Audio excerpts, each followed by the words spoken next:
the nation in the National Collegiate Athletic Association is this nation, our nation. And there are times when organizations like the NCAA and NFL and NBA must remember that word and think not of its teams, but of its nation.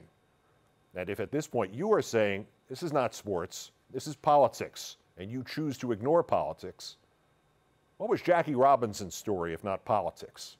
Do you celebrate Jackie Robinson? Do you celebrate Texas El Paso 1966? Or the AFL moving the 1965 All-Star Game? Or the pressure the sports leagues of 50 and 60 years ago brought to bear against prejudice in the Southwest and then the South? What were those stories if not politics? Sports, an entity as large and perhaps as influential as any other in this country. Religion and entertainment could be its only rivals. Sports and its consumer, you, are unavoidably, inescapably, and permanently political. And it has always been this way. For 10 decades, southern states had laws identical to Indiana's in spirit, but without the gauzy, vague wrapping of supposed religious restoration. These laws were enacted under the same pretext of freedom and tradition as Indiana Senate Bill 101. They legally permitted segregation, suppression, and marginalization of another minority group, African Americans, and often no less venomously, often Jews and often Catholics. These laws were collectively known as Jim Crow. And when these laws created an almost medieval world, there was no major league sports team there until 1966. Both south of St. Louis and east of Houston, no sports. Not till 1966, when Hank Aaron led the Braves into Atlanta. Not until after those laws had been repealed and the fight to prevail against their hateful influence in the courts and on the streets had begun to overcome. Even when baseball and football and basketball were as white as the front seats of a Montgomery bus, there were no teams in the South. In 1940, Dallas, Fort Worth, and New Orleans were bigger than Cincinnati, Ohio, yet Cincinnati won the World Series that year, and Dallas, Fort Worth, and New Orleans did not have teams. In 1950, as sports integration began and the leagues had already pushed past St. Louis to the Pacific coast, Houston was bigger than Minneapolis, and Atlanta, Louisville, Memphis, Richmond, and San Antonio were all bigger than Syracuse, but the 1950 NBA Finals were Minneapolis versus Syracuse.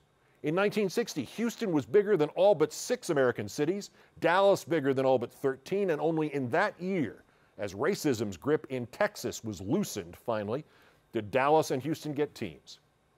This was not activism by the sports leagues, but it was also not coincidence. The economic impact of the passive pushback against unjust laws was as real as any boycott or refusal. And then came the day of a refusal. When the American Football League scheduled its 1965 All-Star Game for New Orleans, a city then angling for a franchise in either the AFL or the NFL, the players were greeted with threats and verbal abuse. They were refused transportation and lodging, and they, black and white, said they would not play in such a place. And the league backed them up and moved the game to Houston.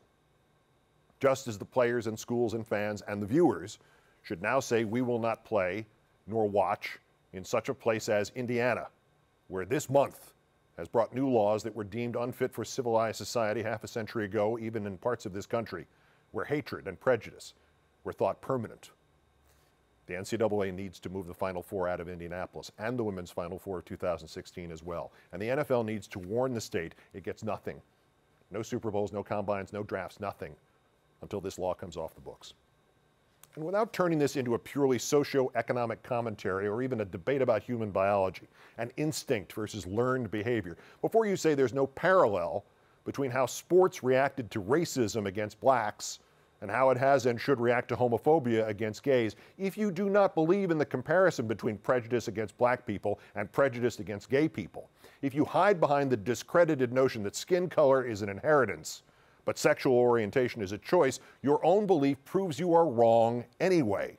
For a moment, ludicrous as it may be, let's presume orientation is only a choice. So a law can allow you to avoid merely interacting with somebody, making a voluntary choice that somehow offends your religion. But what is religion if not a choice? If membership in a church is not a choice, why does every single church offer conversion? Someone in Indiana who thinks a gay person is making a choice is himself making the choice to obey one rule promulgated by a group he has made the choice to join. Even if that which genetic research argues is ridiculously untrue is somehow true, Indiana has also made a choice. It has made the choice to reward one group making a choice by punishing another group making a choice.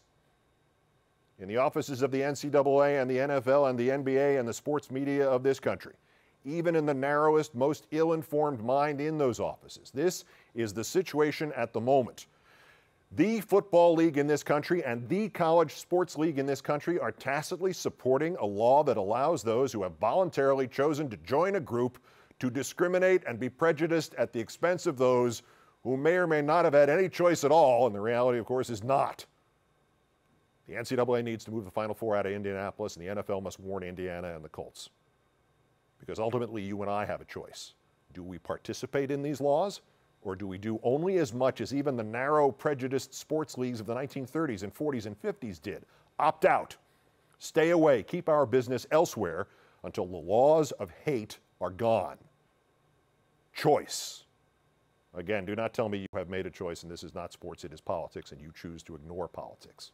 What, I ask you again, was Jackie Robinson's story if not politics? Your choice is this. Do you endorse in this Indiana law a revival of the kind of hatred that opened the door for Jim Crow, or do you repudiate it?